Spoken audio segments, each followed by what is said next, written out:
السلام علیکم د ریفلیکشن افغانستان یوټیوب چینل ډیرو قدرمن لیدونکو اوریدونکو ستړي مشئ روستي خبري مسایل را سره پر همدې ځای اوري خو په سر کې د مهمو خبرونو سرټکی اورو. د افغان او پاکستاني ځواکونو ترمنځ وقفه‌ای جګړې ولسی وګړي اندېښمن کړي دي که څه هم د خوست په غلام خان بندر کې د افغان او پاکستاني پولیسو ځواکونو ترمنځ د تیرې پنځشنبې په ورځ پیل شوې جګړه په وقفه‌ای ډول د شنبې تر شپې روانه وه خو د سیمې اوسیدونکي وایي د جګړې ډیر زیانمن کړي او اړ شوي چې له خپلو کورونو څخه ووځي.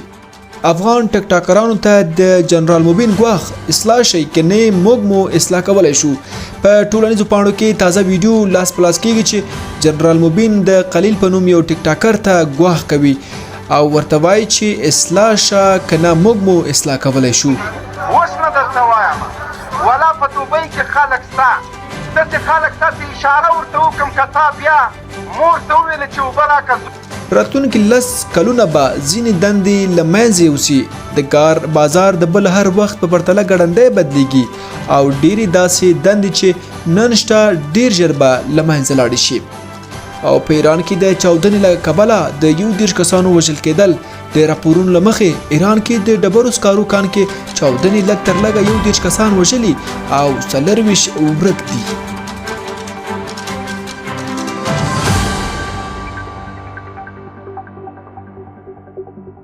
اوس هم پوره خبرونه. ولسی وګړي د افغان او پاکستاني ځواکونو ترمنځ د جګړې درېدل غواړي. د ډیورند د فرضي کرښې دواړه غاړې ولسونه د افغان او پاکستاني ځواکونو ترمنځ د جګړې د درېدو غوښتنه کوي. دوی وایي د جګړې ډیر زیانمن کړي دي که څه هم د خوست په غلام خان بندر کې د افغان او پاکستاني ځواکونو ترمنځ د تیرې پنځشنبې په ورځ جګړه پیل شوه چې په وقفه‌ای ډول د شنبې تر شپې روانه وه خو د سیمې اوسیدونکي وایي چې د جګړې ډیر سخت زیانمن کړي او اړ شوي چې له خپلو کورونو څخه ووځي. د خوست د ګربز ولسوالۍ په غلام خان بندر کې یو شمېر اوسیدونکو ریفلیکشن افغانستان ته ویلي چې دوی د جګړې له کبله اړ شوي څو له خپلو کورونو څخه ووځي. دا لومړی ځل نه دی چې د ډیورند کرښې په اوږدو کې د افغان او پاکستاني پولیسو ځواکونو ترمنځ نښتې کېږي. تر دې وړاندې هم د روانې میاشتې په لومړیو کې هم د خوست په ځاځي میدان کې د دواړو ترمنځ جګړې شوې دي. ملګرو ملتونو ویلي چې په تیرو 2 میاشتو کې د افغانستان او پاکستاني ځواکونو ترمنځ د ډیورند فرضي کرښې په اوږدو کې 14 ځلې نښتې شوې دي. دغه خبره د ملګرو ملتونو د سرمنشي انټونی ګوتریش د سپټمبر په 18 د ملګرو ملتونو د امنیت شورا ته د 3 میاشتني راپور د وړاندې کولو پر مهال کړې وه.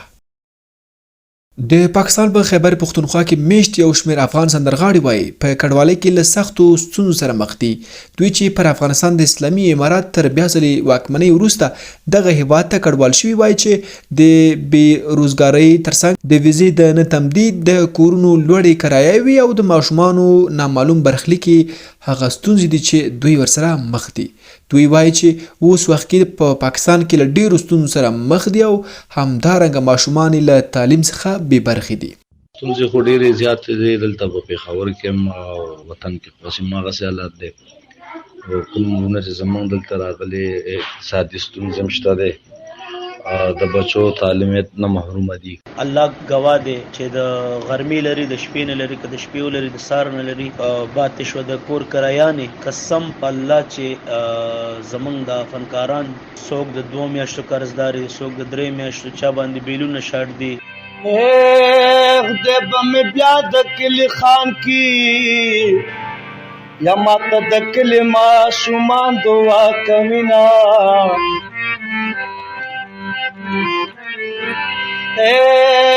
وطن په خلکو ښکلی ښکاري چې خلک نه وي کنډوالي وي ټول کورونه.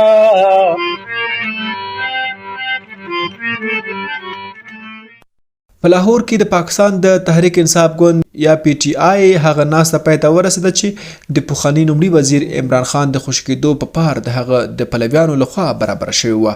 د دې ګوند مشر ګوهر علي خان ویلي د پنجاب له حکومت سره د ټاکلو شرایطو له مخې ناسته پای ته رسولې ده. د پېښور په ګډون د پاکستان له ډېرو ښارونو څخه د پی ټی آی زرګونه پلویانو کاروانونه له تېرې ورځې راهیسې لاهور ته روان وو. د زنداني عمران خان پلویانو له دې وړاندې هم د هغه د خوشي کېدو په پار وړاندې ناستې او لاریونونه ترسره کړي دي. د ایران په جنوبي ولایت خراسان کې د ډبرو سکارو یو کان کې د چاودنې له کبله لږ تر لږه 21 کسان وژل شوي دي. ریپورټونه وایي چې 24 نور کارګر نادرکه دي او فکر کوي چې د کان دننه بند پاتې دي. نور حال د نصرت الله سیال په راپور کې. ایراني چارواکو ویلي دا پیښه 13 شپه شاوخوا 9 بجې شوې او دلیل هم د ډبرو سکرو په تونلونو کې د متان غاز تولید دی چې په کیمیاوي بڼه د چاودنې لامل کیږي. د ایران دولتي خبري اژانس ایرنا ویلي د چاودنې پر مهال 9 شپېته کارګر د پیښې په ځای کې وو. د ایران ولسمشر مسعود پاشکیان چې دا مهال د ملګرو ملتونو عمومي ناسته کې د ګډون لپاره د امریکا نیویارک ته رسېدلی دغې پیښې ته د جدي رسېدو امر کړی دی. ښاغلي پاسکیان د قانونو او ټولنیزو چارو له وزیرانو غوښتنه کړې چې د کره څېړنو او قربانیانو ته د ښه رسېدو په موخه ژر تر ژره د دغې کان سیمې ته ځانونه ورسوي. د پیښې له ځایه په ځینو خپرو شویو ویډیوګانو کې ښکاري چې ګڼ شمېر مړي په خاورو او سکرو کې تیت و پرک پراته دي. د ایران د سویلي خراسان چارواکو ویلي چې دمګړی په دغه ولایت کې د مرستو رسولو بیړنی حالات اعلان شوی او په ټکیو ټول پام دې ته دی چې د پیښو قربانیانو ته سم او پر وخت ورسیږو. په ایران کې په ځینو کاري سیمو په ځانګړي ډول کانونو کې په وروستیو څو کلونو کې درانه ځاني او مالي زیانونه اړولي دي. یوازې د سږ کال په لومړیو 3 میاشتو کې 8 مرګونې پیښې شوي چې 4 یې د ډبرو سکرو په کانونو کې وې. د ایران یوې ورځپاڼې اعتماد لیکلي چې د سږ کال لومړیو 3 میاشتو کې مرګ ژوبله د تیر ټول کال په پرتله ډیره وه. دلته په کاري چاپیریال کې د معیارونو نه رعایت او د باور وړ ماشینونو نشتوالی د داسې پیښو اصلي لاملونه بلل کیږي. د یوې نوې څېړنې له مخې چې د نړیوال اقتصاد فورم لخوا ترسره شوي 2 اصلي عوامل چې د دې بدلونونو لامل شوی عبارت دي نوې ټکنالوژي او د ډیرو سیزونو اتوماتیک کېدل، بل د هغه زرغون او باثباته اقتصاد په لور حرکت دی. نور حال په دې راپور کې چې زموږ همکار ورته کتنه کړې ده اورو. په نویو ټکنالوژیو کې چټک پرمختګ لکه د خورا ډیر ډیټا پروسس کول، له کلاود سیستم سره د کمپیوټرونو تړل او مصنوعي ځیرکتیا چې د کار بازار کې بنسټیز بدلونونه رامنځته کړي. د نړیوال اقتصادي فورم څېړونکي وایي چې په راتلونکو 5 کلونو کې به د ټولو اوسنیو مسلکونو نږدې 4 برخه بدلون ومومي. له همدې امله له سختو سیالیو ډک د دندې بازار کې بریالیتوب لپاره خلک باید په پرله پسې توګه نوي مهارتونه زده کړي. یو له مهمو مهارتونو چې باید د کار په نوي بازار کې زده سي تخنیکی سواد دی. دا په دې معنی نه ده چې هر څوک باید د پروګرامونو جوړولو ژبه زده کړي یا په سختو او پیچلو ماشینونو باندې پوه سي. په هر حال داسې انګیرل کیږي چې د ساینس، ټکنالوژي، انجینري او ریاضیاتو اړوند دندو تقاضا به په راتلونکو کې لوړه وي. که تاسو پر دې فکر کوئ چې ستاسو ماشوم باید په ښوونځي کې په کومو مضمونونو زیات تمرکز وکړي، هغه ریاضي، کمپیوټر ساینس او طبیعي علوم دي.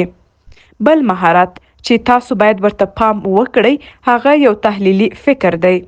د دې مهارت د ښه کولو لپاره تاسو اړتیا لرئ چې خپل ادراکي وړتیاو ته وده ورکړئ. په بل عبارت خپل ذهن ته وده ورکړئ. په لوړه کچه د انګلیسي زده کړه هم یو ډیر ارزښتناک مهارت دی. همدارنګه خلاقیت خورا مهم دی. په ساینس، انجینري، ډیزاین یا هنر کې به طلایي ترفیع هغه چاته ورکول کیږي چې تخنیکی سواد له خلاقیت سره یو ځای کړي. افغان ټک ټاکرانو ته د جنرال موبین ګواخ اصلاح شي کنه موږ مو اصلاح کولای شو. په ټولنیزو پاڼو تازه ویډیو لاس پلاس کیږي چې جنرال موبین د خلیل په نوم یو ټک ټاکر ته ګواخ کوي چې اصلاح شي کنه موږ به اصلاح کولای شو. ټک ټاک چې په دې وروستیو کې د یو شمېر افغانانو لخوا داسې فعالیتونه روان کړي دي چې د اسلام له مبارک دین او د افغانستان له کلتور سره په ټکر کې دي او د ټولنې د اخلاقي بربادۍ لپاره یو خطرناک زنګ دی. شمس الرحمن شمس نور حال راکوي. ټیک ټاک یوه ټولنیزه رسنۍ ده چې د کارکوونکو لخوا پکې ډېرې جالبې سیالۍ کیږي. دا سیالي د 2 ډلو ترمنځ وي خو 4 یا 2 کسان یې قربانوي. دغو کسانو ته په زرګونه خلک ناست وي. په دې کې یو بل ته هر ډول سپکاوی کیدای شي او اجازه هم شته چې مقابل لوری په سپکو الفاظو یو بل کمزوری کړي. ناست زرګونه مینوال یې ګلان، ماهیان او زمریان لیکي چې دا هر څه یو ځانګړی قیمت لري او دې سره مقابل شخص چې سپکې سپورې وایي پیسې ترلاسه کوي. دا چاره په ښو خبرو سره هم کیږي، خو فرق دا دی چې بیا یې خلک نه خوښوي او ډیر کم کسان یې څاري. د ټیک ټاک آپشن دومره جالب دی چې ډیرو پکې آن ژوند هم بایللی او ډیر پکې لیونی شوي هم دي. د ټیک ټاک کارونکو هر لایف له ډیرو پیسو ډک وي او همدا لامل دی چې ځینې د دنیا ګټې لپاره پکې خپل اصلیت، شخصیت، هر څه بایلي او دا څه ورته یوه لوبه ښکاري.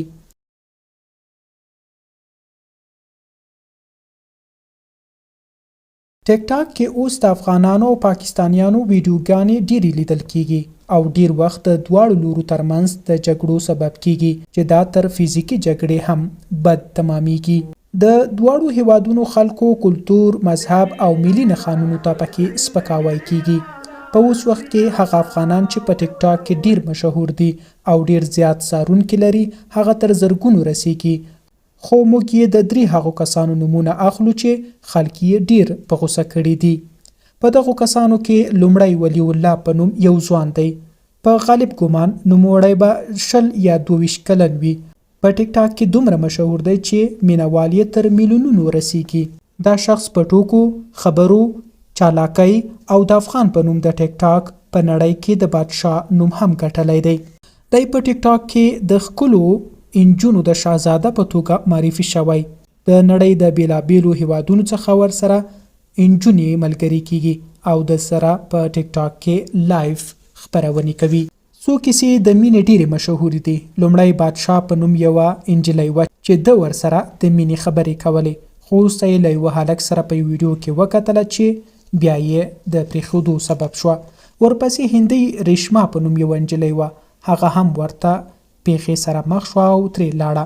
لنډه دا چې په سلګونه انجونې له ده سره په خبرو او د عشوکۍ په تار باندې تړلې دي او کله وخت نه وخت ولی الله په خپل لایف کې دغه انجونو ته هغه الفاظ استعمالوي چې د اخلاقو دنیا یې نه مني. موږ یې د نمونې په توګه ځینې ویډیوګانې ستاسې مخې ته ږدو. شونډې زونه غټې شوي دي مرمر.